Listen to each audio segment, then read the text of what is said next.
Assalamualaikum warahmatullahi wabarakatuh. Selamat pagi, selamat siang, selamat malam seluruh siswa-siswa kelas 10. Pada kesempatan yang berbahagia ini kita akan membahas bersama materi pelajaran PPKN, melanjutkan bagian kedua. Dari kemarin sudah disampaikan pada bagian pertama tentang hakikat bangsa dan negara. Nah, pada bagian kedua ini kita akan membahas tentang hakikat Negara Kesatuan Republik Indonesia atau NKRI.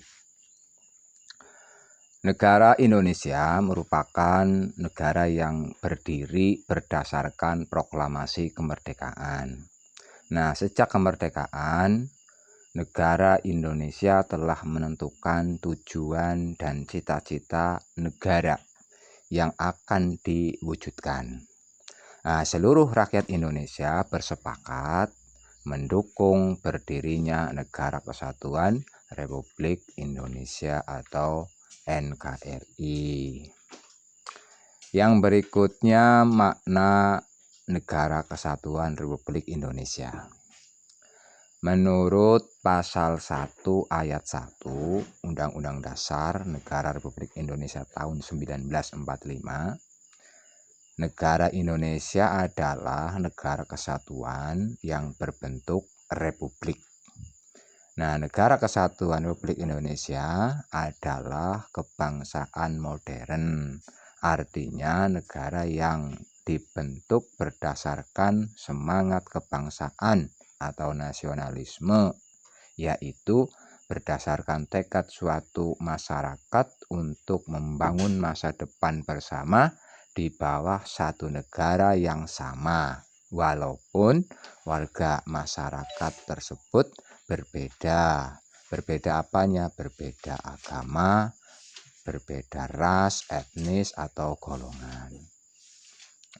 Adapun faktor-faktor penting pembentukan bangsa Indonesia antara lain, yang pertama adanya persamaan nasib, yaitu penderitaan bersama di bawah penjajahan asing selama 350 tahun. Kemudian yang kedua adanya keinginan bersama untuk merdeka, melepaskan diri dari belenggu penjajahan.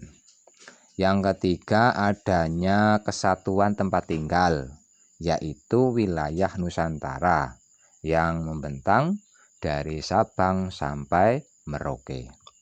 Yang keempat adanya cita-cita bersama untuk mencapai kemakmuran dan keadilan sebagai suatu bangsa.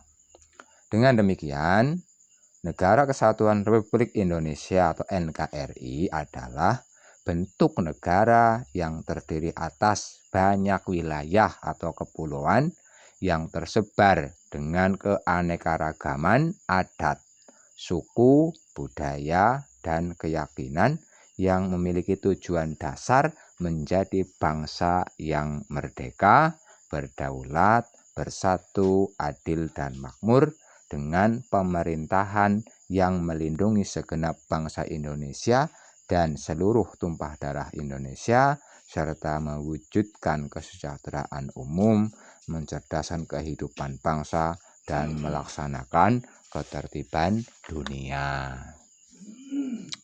Yang berikutnya,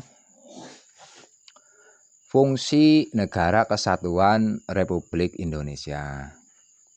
Adapun fungsi Negara Kesatuan Republik Indonesia adalah yang pertama ada fungsi pertahanan, kemudian yang kedua ada fungsi keamanan dan ketertiban, yang ketiga ada fungsi kesejahteraan dan kemakmuran, yang keempat ada fungsi keadilan. Nah, fungsi ini artinya sama dengan kegunaan. Nah, NKRI dalam fungsi pertahanan artinya mempunyai kemampuan menanggulangi timbulnya serangan dan ancaman, baik ancaman itu dari dalam maupun dari luar, dengan cara membentuk alat negara yang tangguh demi tetap tegaknya negara. Itu fungsi pertahanan. Yang kedua, fungsi keamanan dan ketertiban.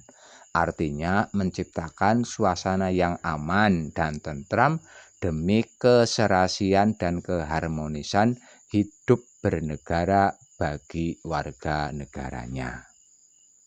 Kemudian yang ketiga, fungsi kesejahteraan dan kemakmuran, artinya dengan menyelenggarakan pembangunan demi terwujudnya masyarakat yang adil dan makmur, sejahtera di segala bidang. Kemudian yang keempat, fungsi keadilan, artinya membentuk badan-badan peradilan dan penegak hukum yang dapat menjamin dan melindungi kepentingan masyarakat. Itu antara lain fungsi dari NKRI. Kemudian yang ketiga, ada cita-cita dan tujuan dari NKRI. Nah, cita-cita NKRI adalah terwujudnya masyarakat yang adil dan makmur berdasarkan Pancasila dan Undang-Undang Dasar 1945. Hal ini sesuai dengan amanat dalam pembukaan UUD 1945 alinea 2, yaitu Negara Kesatuan Republik Indonesia yang merdeka, bersatu, berdaulat, adil, dan makmur. Yang berikutnya, tujuan Negara Kesatuan Republik Indonesia ditegaskan pula dalam pembukaan UUD 1945 alinea keempat, yang isinya 1. Melindungi segenap bangsa dan seluruh tumpah darah Indonesia. Yang kedua, memajukan kesejahteraan umum. Yang ketiga, mencerdaskan kehidupan bangsa. Dan yang keempat, ikut melaksanakan ketertiban dunia yang berdasarkan kemerdekaan, perdamaian abadi, dan keadilan sosial. Itu cita-cita dan tujuan negara. Berikutnya, makna semangat kebangsaan. Nah, semangat kebangsaan disebut juga sebagai nasionalisme dan patriotisme.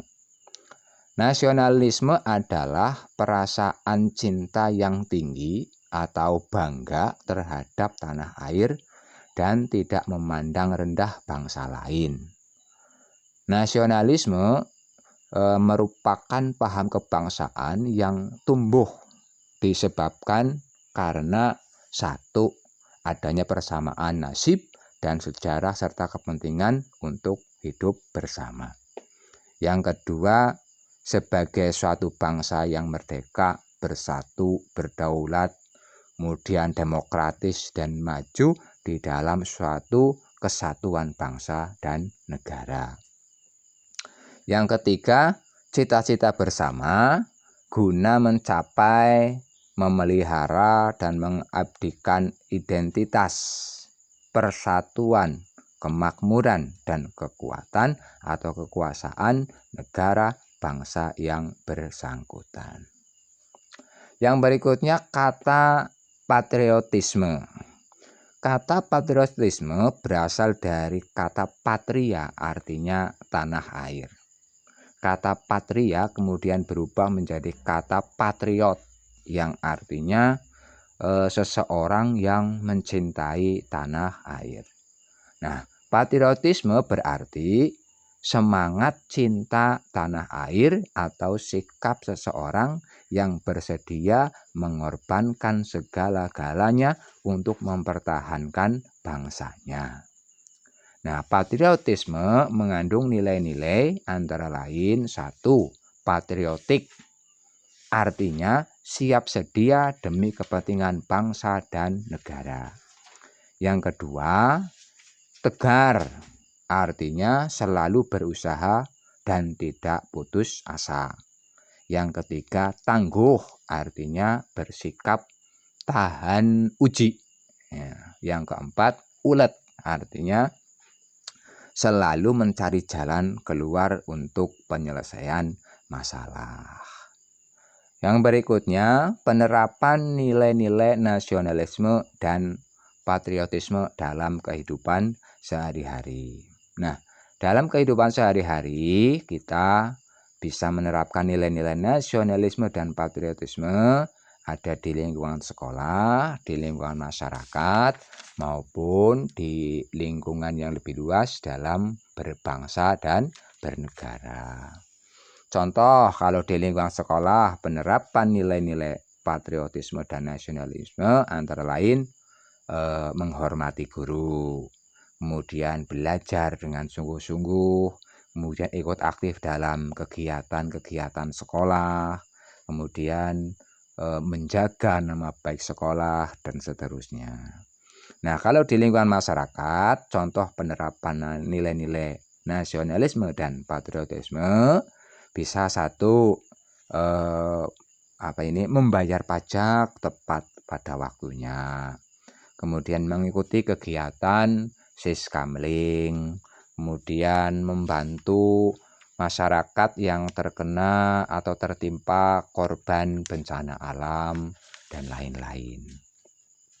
Kemudian di dalam lingkungan berbangsa dan bernegara, contoh penerapan nilai nasionalisme dan patriotisme antara lain satu, mencintai tanah air dan bangsa. Yang kedua, rela berkorban untuk kepentingan bangsa dan negara. Kemudian yang ketiga, mempertahankan kedaulatan negaranya dari berbagai gangguan, berbagai ancaman dan serangan, baik itu dari dalam maupun dari luar negeri. Antara lain itu beberapa tambahan-tambahan mengenai hakikat bangsa negara Indonesia yang bisa dijelaskan pada kesempatan hari ini sebagai tambahan-tambahan penjelasan dari materi-materi yang sudah para siswa rangkum sebelumnya. Terima kasih atas perhatiannya. Assalamualaikum warahmatullahi wabarakatuh.